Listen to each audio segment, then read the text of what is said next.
Rain lashed against the cracked asphalt as heavy footsteps echoed relentlessly behind her. Desperate, she threw herself into the back seat of an idling luxury sedan and squeezed her eyes shut. Suddenly, the deadbolts slammed into place. A voice, smooth as velvet and cold as ice, whispered, "You're safe now." The storm over Seattle on October 14th was merciless, but not nearly as merciless as the man hunting Harper through the labyrinth of downtown alleys. Harper's lungs burned with every jagged breath. Her boots slipped on the wet cobblestones of Occidental Avenue, sending a jolt of pain up her already bruised ribs. Behind her, over the deafening roar of the downpour, she could hear him. "Bradley, you can't run forever, Harper." His voice sliced through the wind, thick with the unhinged rage that had driven him to shatter their apartment window only 20 minutes earlier. "I have Higgins on patrol tonight. The police won't help you. They work for me." It was a terrifying, real-life nightmare. Bradley wasn't just a violent, possessive ex-boyfriend. He had connections. He played poker with local magistrates, drank with corrupt officers like Officer Higgins, and operated untouchable businesses disguised as legitimate real estate firms. To the world, Bradley was a charming entrepreneur. Behind closed doors, he was a monster. Blood trickled down Harper's temple from where his heavy ring had struck her during his initial outburst. The metallic scent of it mixed with the ozone of the rain. She ducked down a narrow service alley near Yesler Way, her vision blurring from adrenaline and terror. She yanked on the handle of a rusted delivery van. Locked. She scrambled toward a chained chain-link fence, but it was too high to climb in her weakened state. Then she saw it. Idling silently in the deepest shadow of the alley was a car that didn't belong in this gritty part of town. It was a sleek, midnight black Maybach, its tinted windows completely impenetrable. The engine purred so quietly, it was more a vibration than a sound. Panic overriding logic, Harper lunged for the rear door handle. To her absolute shock, it yielded with a heavy, expensive click. She didn't hesitate. She threw herself onto the plush floorboards of the back seat, dragging the door shut behind her, just as a flash of lightning illuminated the mouth of the alley. She pressed her hand over her mouth, muffling her own ragged breathing. Outside, Bradley's heavy steel-toed boots splashed into the puddles. He was walking slowly now, pacing like a predator savoring the hunt. "I know you're down here," Bradley crooned, his shadow falling across the rain-streaked window of the Maybach. He stopped right beside the car. Harper's heart hammered so violently against her rib cage, she was certain it would give her away. The scent of rain, cheap whiskey, and Bradley's cloying cologne seeped through the vehicle's exterior vents. He tapped his knuckles against the reinforced glass. Suddenly, a heavy electronic thunk echoed through the cabin. The deadbolts had engaged.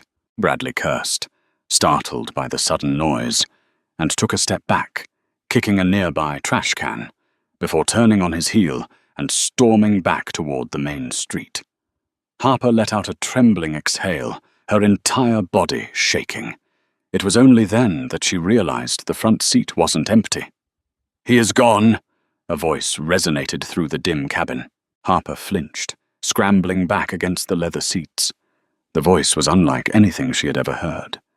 It lacked the frantic cadence of human anxiety. It was impossibly calm, rich and dark, vibrating with an unnatural authority. Slowly, the driver turned his head.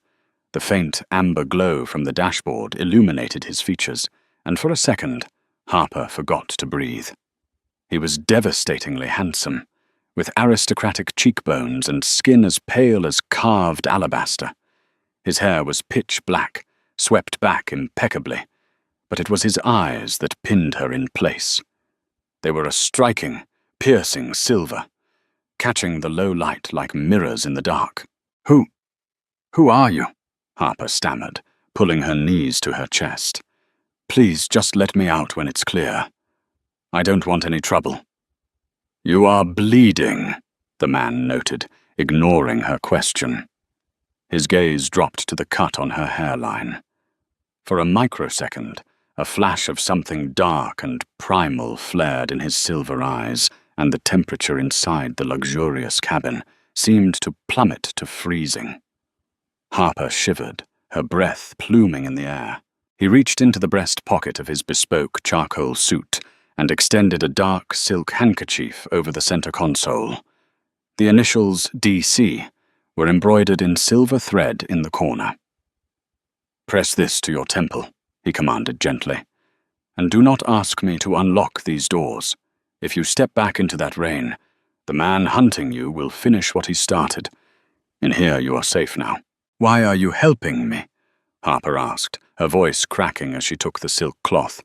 His fingers brushed hers. They were freezing, like solid ice. "Because," the man said, turning back to the steering wheel as the Maybach glided smoothly forward, seamlessly entering the rain-slicked streets. "Bradley has taken enough from this city. I will not allow him to take you." Harper's eyes widened. He knows Bradley? Before she could demand an explanation, the crushing weight of the night's trauma, the blood loss, and the sudden, overwhelming aura of safety. The stranger projected crashed down on her. The rhythmic purr of the engine and the scent of cedar and winter frost radiating from the driver pulled her into a deep, inescapable darkness. She slumped against the leather, unconscious. Harper awoke to the crackle of a massive hearth fire. She gasped, sitting bolt upright. This wasn't the damp, mildew-scented apartment she shared with Bradley. She was in a cavernous bedroom that looked like it had been transported from a European castle. Heavy velvet drapes framed floor-to-ceiling windows, and the bed she lay on was easily a king-size, draped in charcoal silk sheets. "Easy, Miss Harper. Try not to elevate your heart rate." Harper spun her head. A man in a pristine white coat stood near a mahogany side table, packing medical supplies into a leather bag. He had kind, crinkling eyes and graying hair. "Where am I?" she demanded, swinging her legs over the edge of the bed. She realized she had been changed out of her wet, torn clothes, and was now wearing a thick, oversized cashmere sweater. The cut on her head had been expertly stitched and bandaged. "You are at the Vanguard estate," the doctor replied softly. "I am Dr. Kensington. Mr. Castile brought you in late last night. You suffered minor head trauma, cracked ribs, and severe exhaustion." "Mr. Castile," Harper repeated, the memory of the silver-eyed man in the Maybach rushing back. Dominic Castile. The name sounded vaguely familiar, whispered in hushed, fearful tones by the city's elite, though she couldn't place exactly why. "I need to leave. Bradley will use the police to track my phone. He knows people like Judge Matheson. He'll find me." Dr. Kensington offered a dry, almost pitying smile. "Your phone was destroyed by Mr. Castile. And trust me, child, no police officer, judge, or mortal man can cross the perimeter of this estate. You are entirely beyond Bradley's reach." Before Harper could pass the word mortal, the heavy oak door swung open. Dominic Castile stepped into the room. If he had looked imposing in the dim light of the car, he was utterly terrifying in the warm firelight. He moved with a liquid, predatory grace that lacked any human clumsiness. He wore a tailored black shirt, unbuttoned at the collar, and his silver eyes immediately locked onto her. "Doctor," Dominic said softly, not looking away from Harper. "Leave us." Dr. Kensington bowed his head, a literal bow of subservience, and hurried out, clicking the door shut. Dominic approached the foot of the bed. The air in the room grew heavy, charged with an invisible electricity. Harper instinctively pulled the blankets up to her chin. How do you know Bradley? Harper asked, opting for bravery over the primal urge to cower. Dominic's lips twitched in a shadow of a smile. Bradley is a very foolish man who operates in the dark, mistakenly believing he is the monster in the shadows. He is not. He is merely a pest. He's dangerous, Harper insisted, her voice shaking. He runs illegal gambling rings. He hurts people. He is a human trafficker, Dominic interrupted, his voice dropping an octave, ringing with a dangerous resonance. But he does not traffic women to other men, Harper. He traffics them to my kind. Harper froze. Your kind? Dominic stepped closer into the direct light of the fire. As he did, the flames seemed to dim, intimidated by his presence. Let me ask you something, Harper. Have you never wondered why your bruises heal remarkably fast? Why you have a rare blood type that no hospital can easily match?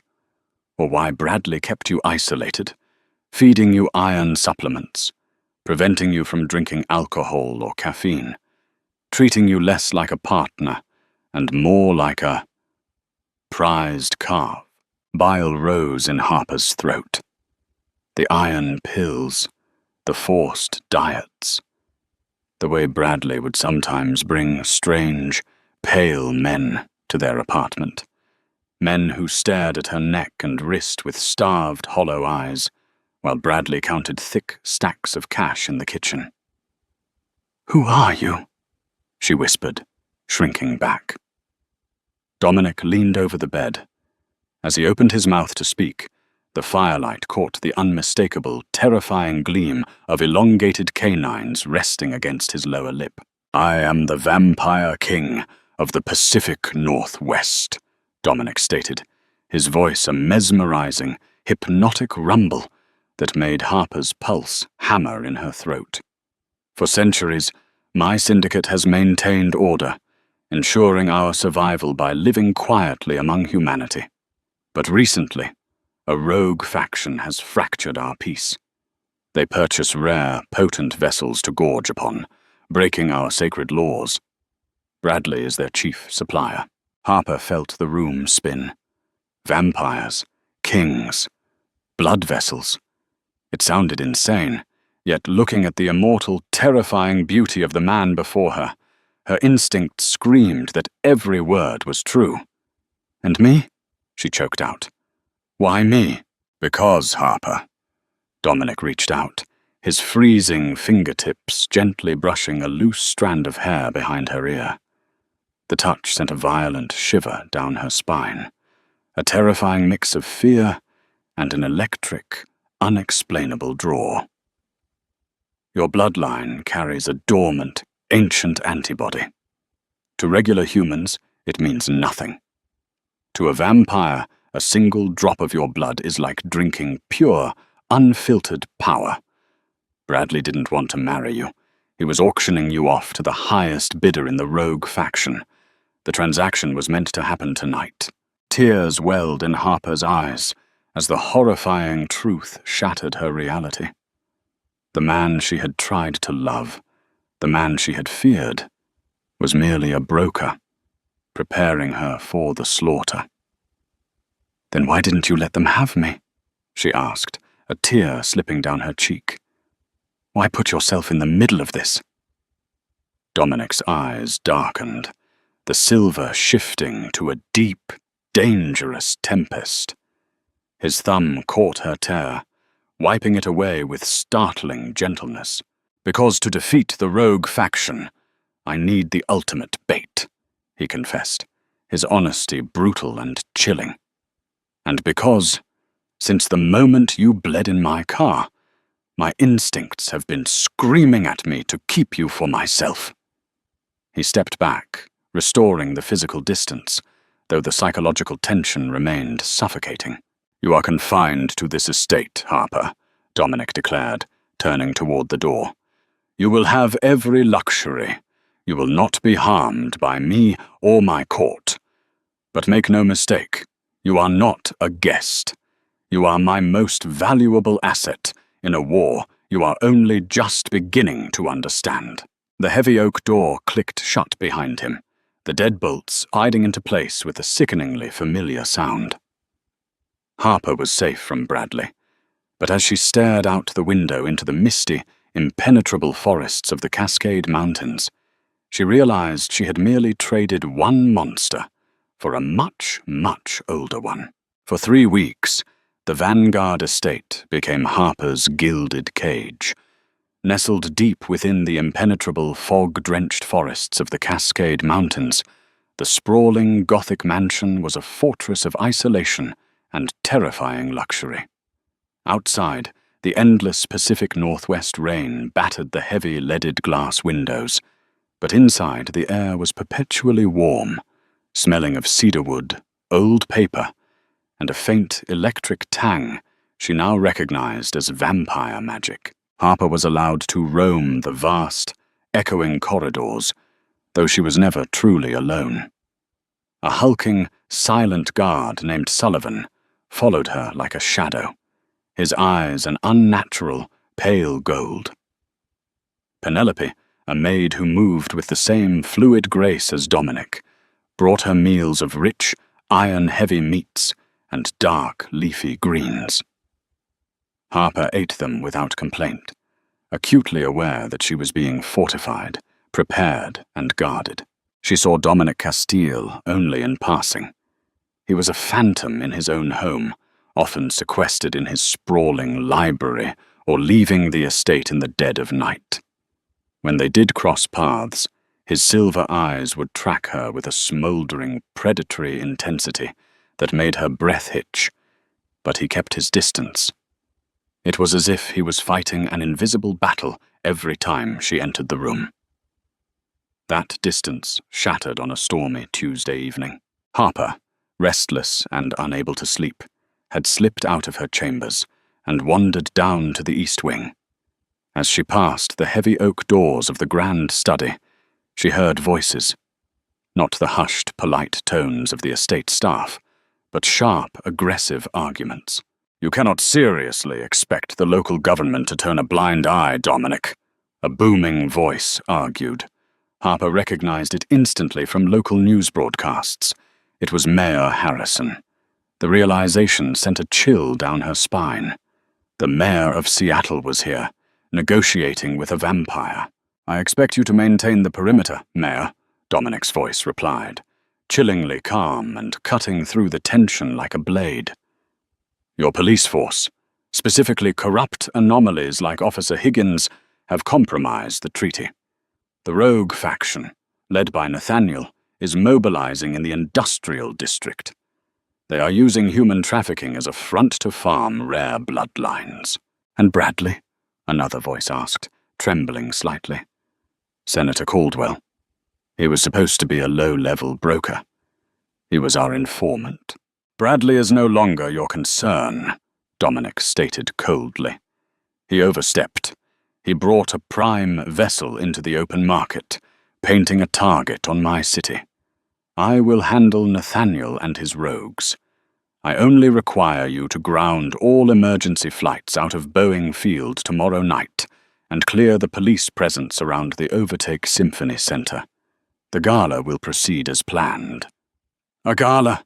Mayor Harrison sputtered. "You are setting a trap in a public venue."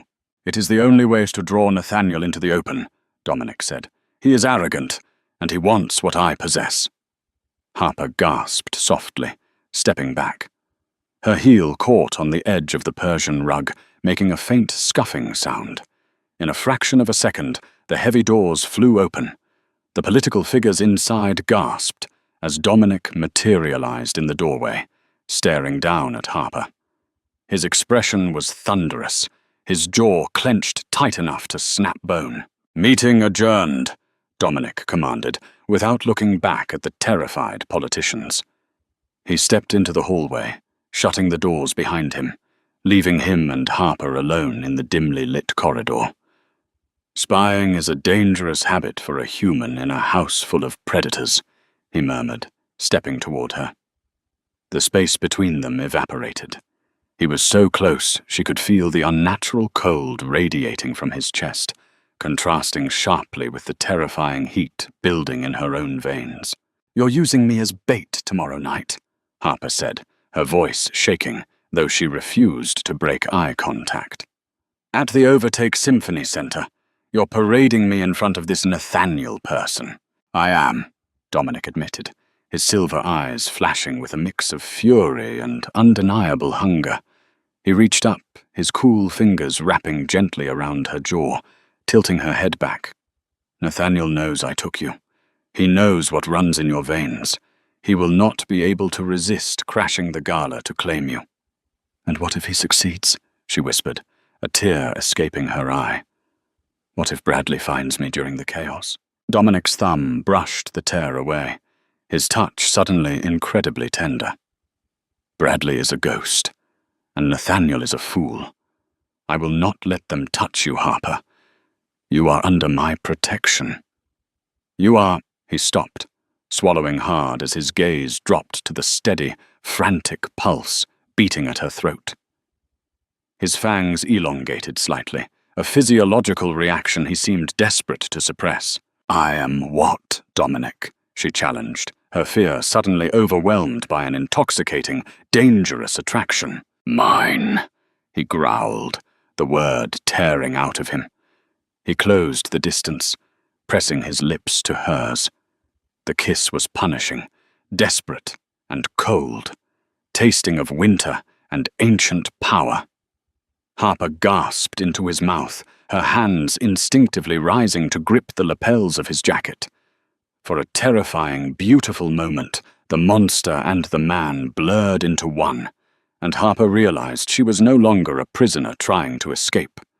She was a queen, stepping onto the battlefield beside her king. When he finally pulled away, his chest heaved, his fangs fully retracted. "Tomorrow night, you stay by my side. If anything goes wrong, you run to Sullivan. Do you understand?"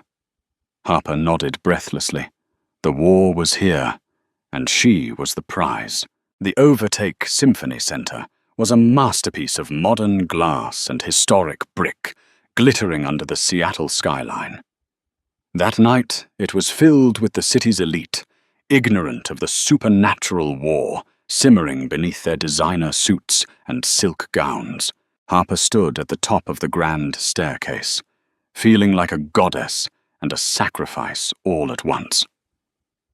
Penelope had dressed her in a breathtaking, floor-length crimson gown that clung to her curves and cascaded behind her like a river of blood. At her throat rested a heavy, diamond-encrusted platinum collar, a gift from Dominic, doubling as a protective ward. Dominic stood beside her, a devastating vision in a bespoke black tuxedo. His silver eyes scanned the crowded ballroom below, calculating every movement, every shadow. "Breathe," Dominic murmured, offering his arm. "They will smell your fear before they see you." "I'm not afraid," Harper lied, slipping her gloved hand into the crook of his arm. They descended the stairs, immediately drawing the attention of the room. Whispers followed them like dry leaves on the wind. To the humans, Dominic Castile was a mysterious, untouchable billionaire. To the hidden monsters among the crowd, he was their absolute ruler, and he was parading a weapon of mass destruction on his arm. For 2 hours, they mingled. Harper drank champagne that tasted like ash, plastering a fake smile on her face as she shook hands with senators and tech moguls. But as the clock struck midnight, the symphony orchestra abruptly stopped playing. The heavy glass doors of the lobby shattered inward. Screams erupted as the freezing Seattle wind howled into the ballroom, bringing with it a dozen figures dressed in ragged, dark clothing. They moved with terrifying speed, their eyes completely pitch black. The rogues had arrived. At the center of the chaos walked Nathaniel. He was tall, gaunt, and radiated an aura of pure malice. But it wasn't Nathaniel that made Harper's blood turn to ice. It was the man walking beside him. Bradley. He was changed. His skin was deathly pale, his eyes manic and bloodshot, glowing with an unnatural, feral crimson light. His jaw was smeared with fresh blood. Nathaniel hadn't just used Bradley as a broker. He had turned him, transforming the abusive thug into an immortal foot soldier. "Dominic!" Nathaniel's voice echoed through the screaming crowd, carrying effortlessly over the panic. "You have something that belongs to the free market.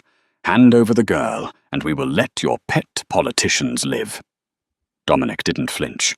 He pushed Harper firmly behind him. Suddenly, the elegant partygoers standing closest to them, who Harper had assumed were socialites, dropped their champagne glasses. Their eyes flared silver and gold. Dominic's hidden guard.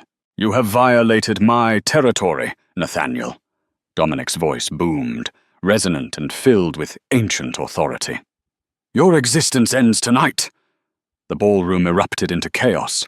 Vampires clashed at speeds the human eye could barely track. Tables were pulverized into splinters. The terrified human guests scrambled toward the fire exits, escorted by Dominic's loyalists. "Harper!" Bradley's voice sliced through the mayhem. He lunged across the room, clearing a 20-foot gap in a single bound. He crashed into Sullivan, who had stepped in to intercept him, throwing the massive guard through a grand piano with a deafening crash. Bradley turned to Harper, a monstrous grin stretching across his face, revealing viciously long fangs. "You thought you could hide from me in that car? Look at me now, Harper. I'm a god." He lunged for her. Harper screamed, throwing her arms up. But before Bradley could make contact, a blur of black tuxedo intercepted him. Dominic slammed into Bradley with the force of a freight train.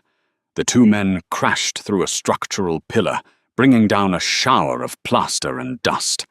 Bradley fought with the feral, unpredictable rage of a newborn vampire, clawing and snapping. But Dominic was a centuries-old king. With a brutal, fluid motion, Dominic twisted Bradley's arm behind his back, snapping the bone with a sickening crack. Bradley howled, thrashing wildly. His flailing hand caught a jagged piece of the shattered pillar, and in a desperate sweep, he hurled it backward. The sharp debris sliced through the air, grazing Harper's bare shoulder. A sharp gasp escaped her lips as a thin, bright red line appeared on her skin.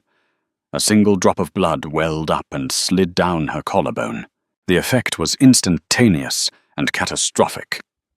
The entire ballroom froze. Every vampire, rogue and loyalist alike, whipped their heads toward Harper. The scent of her blood was unlike anything they had ever experienced. It was intoxicating, overpowering, singing of ancient power and unimaginable ecstasy. Even the wounded groaned in sudden, desperate hunger.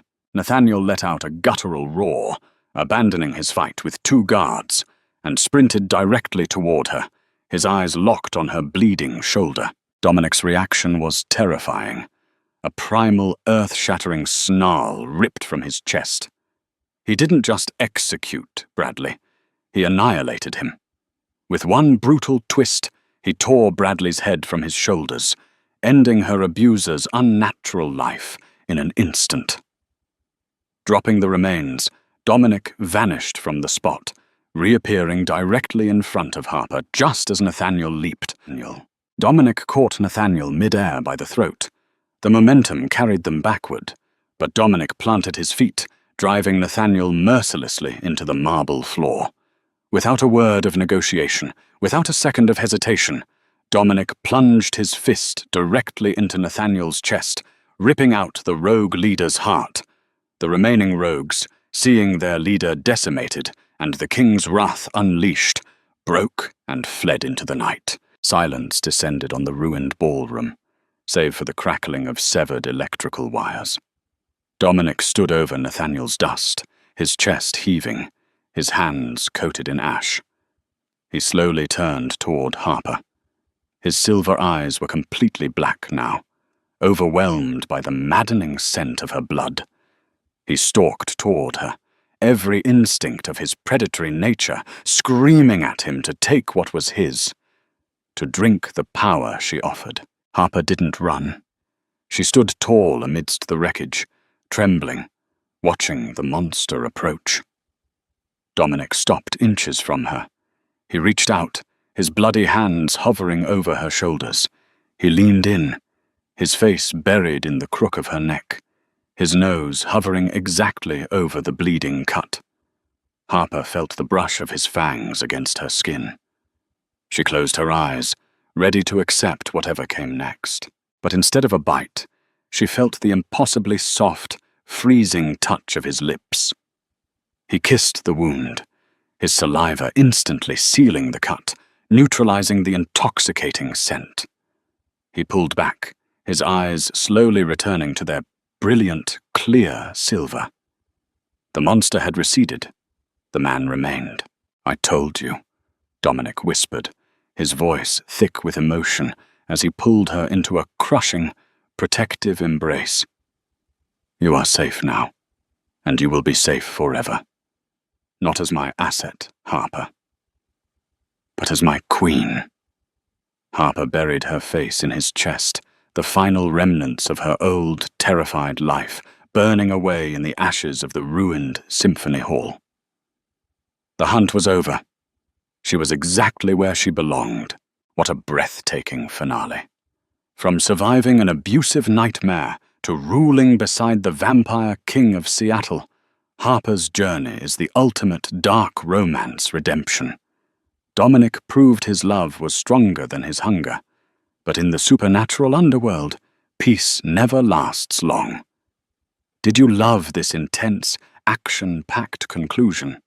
Smash that like button, drop a comment below on what you thought of Bradley's shocking fate, share with your friends, and hit subscribe so you never miss our next thrilling audio drama.